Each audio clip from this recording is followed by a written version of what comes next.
kubikubwira gutyo ntabwo ushobora kubyumva utabanje kubikora. Ifitensi ya mbere rero wijyanaho ufata ya amburiyaje twarebeye hamwe bwa mbere, ufata amburiyaje ikagera kuri tapi cyane, ukegeka iwawe, ubwo wizanaho kwitako ukazamura. ubwo iyo ni ifitensi ya mbere mu maboko wiyoroheje. Nyuma y'uko tumenya ifitensi ya mbere, umenya n'uburyo ifitensi ya kabiri ijyamo. Ifitensi ya kabiri umenya ko ugarura gutya gato poemoro witonze nta mbaraga mu maboko.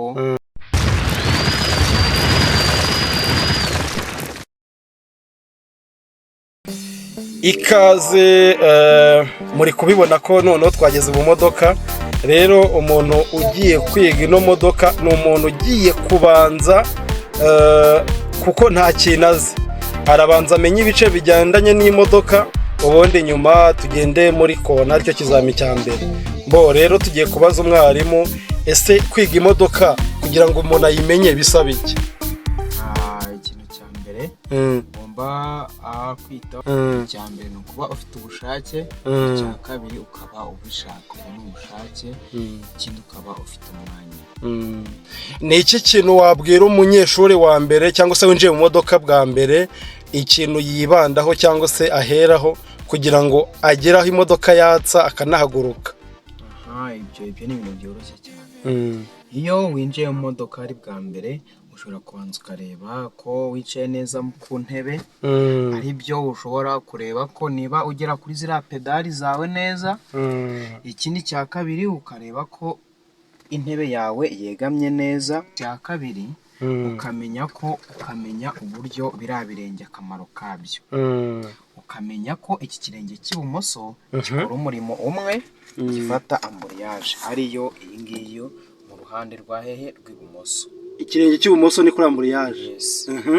Ikindi ukamenya akamaro ka feri, ukamenya akamaro k'umuriro, ukamenya ko iki kirenge cy'iburyo gikora imirimo ibiri, gifata egisitrateri ariyo umuriro, cyangwa se kigafata feri, uva ku muriro ujya kuri feri. Icyo ni ikintu ugomba kumenya, ukamenya ko umuriro ari ugaburira moteri kugira ikinyabiziga kibashe kugenda, ukamenya ko feri yawe se gihagarara bitewe nuko ushaka kugenda, ukamenya ko amburiyaje ikoreshwa iyo turi buhagare cyangwa se turi buhindure iki vitensi. Ubwo ni ukumenya ngo akaguru k'ibumoso gakoreshwa kuri amburiyaje, hanyuma hagati ndi kuhabona indi pedale niyo feri, ubwo ku ruhande ni umuriro. Ku ruhande hano ku ruhande rw'iburyo. Ni ukuvuga ngo akaguru k'iburyo ko gakora imirimo ibiri. Gakora imirimo ibiri, urumva ko gakora ibintu bikomeye cyane. Iyo avuye kumenya ibyo byo mu maguru, ibindi bikurikirana ibi. Iyo avuye ibyo kumenya ibyo byo ku maguru zawe zikora, umenya ko uburyo vitensi zawe zikora, ukamenya ko ukabanza ukarebaho rimwe iherereye, kabiri, gatatu, kane, gatanu na rivanse. Ukamenya ko ukamenya ko umuntu wese ahagurukira muri vitensi ya mbere igihe cyose. Vitensi ya mbere niyo guhagurukiramo. Vitensi ya mbere rero kuba ndi kubikubwira gutyo ntabwo ushobora kubyumva utabanje kubikora. Vitensi ya mbere rero wijyanaho ufata ya amburiyaje twarebeye hamwe bwa mbere, ufata amburiyaje ikagera kuri tapi cyane, ukegeka iwawe, ubwo wizanaho kwitako ukazamura. ubwo iyo ni ifitensi ya mbere mu maboko wiyoroheje. Nyuma y'uko tumenya ifitensi ya mbere, umenya n'uburyo ifitensi ya kabiri ijyamo. Ifitensi ya kabiri umenya ko ugarura gutya gato poemoro witonze nta mbaraga mu maboko, ukongera ukwiyegekaho gato, ubundi ukamanura straight. ubwo hagiyemo ifitensi ya kabiri. Iyo ni ifitensi ya kabiri. Tugakomeza twiga, ukamenya ko ifitensi ya gatatu ugarura gutya poemoro ho gato. Urumva ko niba tugaruye poemoro tuvuye muri kabiri, hari akantu kakugaruraho gatoya. Ubwo urumva ibigiye poemoro ibiteganye na gatatu, noneho urongera ugahita wizamura gutya, gatatu ikabigiyemo. Tukamenya ko uvuye muri gatatu ugomba kujya muri kane. Umenye ko uko twongera umuvuduko dukeneye kugenda, ugenda twongeraho vitensi bitewe n'umuvuduko dushaka kugenderaho. Vitensi ya kane rero urabona ko 3 na 4 biraturanye nyine, biri ku murongo umwe, ko nta handi wegeka, uhita ufata gutyo ukimanura gutya straight witonze. Yego. Tugakomeza ukongera ukarebera hamwe vitensi ya 5. Vitensi ya 5 ugaruka puemoro witonze nta mbaraga, ukegeka ku mugenzi utwaye cyangwa se kwa mwarimu, ukegeka kwa mwarimu, ukazamura witonze nta mbaraga. Uyu ni 5. Yes. Noneho hari vitensi irenze izindi zose ariyo rivanze. Umva ntabwo uzakomeza gutwara cyangwa se winjire mu gipangu, uzakenera no kugira gute gusohora ikinyabiziga cyawe. Nanone rivanze urabona ko iherereye kwa mwarimu. Ugarura puemoro witonze nta mbaraga, ukongera ukajyana kwa mwarimu, ubundi ugakora iki? Ukamanura. Yes, iyo niyo bita rivanze. Yes. Nyuma tumaze kurebera ibyo hamwe, hakurikiraho tumaze kureba ibijyanye na vitensi byatuma imodokari ihaguruka. Ariko kuba twabirebeye hamwe, hari ikindi kiba ikiziritse iki imodokari. Urumva kuba twabirebeye hamwe, imodokari ubwo ntiyahaguruka. Hari icyo bita feriyame. Feriyame rero nayo ngivamo ite, nta mbaraga bisaba. Icyo ukora ni iki? Nuko feriyame ni iyi ngiyi, feri ifatira amapine yitwa feriyame. Ubwo urumva ko ari feri hamwe nyine, ifata imbere n'inyuma. Kuyikuramo yo rero uterura gutya gato, imodokari zose zihagaze, feriyame iba iraramye gutya. Kuyikuramo uterura gutya gato witonze, ugakanda kano kajisho kakinjira, ubundi ukarekura feriyame ukayimanura ikagera hasi. Yamara kugera hasi, ka kajisho wari wakanze turakarekura, ubundi ugakora iki? Ukitegura kugira gute gutwara imodokari. Rero ubwo tugiye kurebera hamwe uburyo imodokari yacu, ibyo twarebeye hamwe, uburyo imodokari yacu wayihagurutsa ikagenda. Icya mbere, ukijya mu modokari nta muntu utwara imodokari atambaye sentire. Umukandara. Yes, umukandara. Imodokari zose n'abashoferi bose n'ubu utwaye ugomba kurebera hamwe ko yambaye iki? Sentire. Sentire iba mu ruhande rw'ibumoso bwawe, urayikurura igaca gutya ku rutugu rw'ibumoso, ukayizana igaca mu kwaha kw'iburyo, ugafungara akaboro kaba kari iruhande y'intebe, hari akaba ari umutuku cyangwa se umuhondo biterwa n'imodokari yariyo, ubundi ukayicomekamo witonze, ukumva ko yafashe neza. Noneho ukigiza intebe imbere ukumva ko wicaye neza. Icyo ni icya kabiri. Ubundi ugafata amburiyaje yawe ikagera kuri tapi na ya feri yacu. Ubwo ibyo si ibintu bine tumaze gukora. Kwambara sentire, kwigiza intebe imbere, gufata amburiyaje na feri, ni ibintu bine.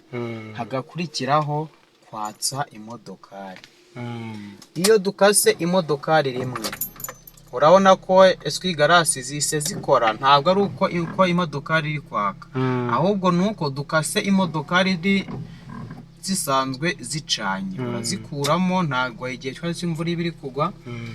Iyo mu modokari yawe dukase rimwe, harimo ano matara arerekana moteri, akerekana batiri, akerekana feriyame, akerekana n'amazi yo muri moteri, icyo gihe imodokari ntabwo iba iraka imodokari yawe. Iyo kugira yake urongera ugakata ukageza hano start. Urimo urabireba neza, tugakata gutya tukajyana start. Murumva ko imodokari yatse. Urabona ko ya matara yandi yo muri taburo yazimye, hasigayemo akantu kamwe karimo akantu kagatangara. Kano karerekana iki rero? Karerekana ya feriyame yacu hano. Iyo feriyame ivuyemo, katuyikuremo tubirebe neza. Iyo ya feriyame ivuyemo, uterura gutya gato ugakanda ka kajisho, urabona ko ka gatara kazimye. Mu gihe kacyaka rero ntago feriyame iba yavuyemo. Wongera ugakoraho ukumva ko imodokari yawe feriyame yavuyemo. Icyo gihe uhita ushyiraho vitensi ya mbere, kwa kundi wijyanaho ku itako ryawe ukazamura imodoka ikahita itangira kugenda. Icyo gihe uhita wegura gato kuri amburiyaje, imodoka rikaba nk'ihinduye ijwi gato, hanyuma ukarekura ya feri yawe ukajya ku kariroho gake. Ya amburiyaje yacu tugenda turekura gake gake mpaka imodokari ifashe umuhanda. Uko tugenda dutera metero imwe ebyiri, ugenda cya kirenge kiva kuri amburiyaje, ugitera metero ebyiri urongera ukarekura ya amburiyaje, noneho ugafata amburiyaje ikagera kuri tapi warekuye umuriro, ukongera ugashyiramo kabiri, ugarura gutya gato puwemoro, ukegeka iwawe ukamanura.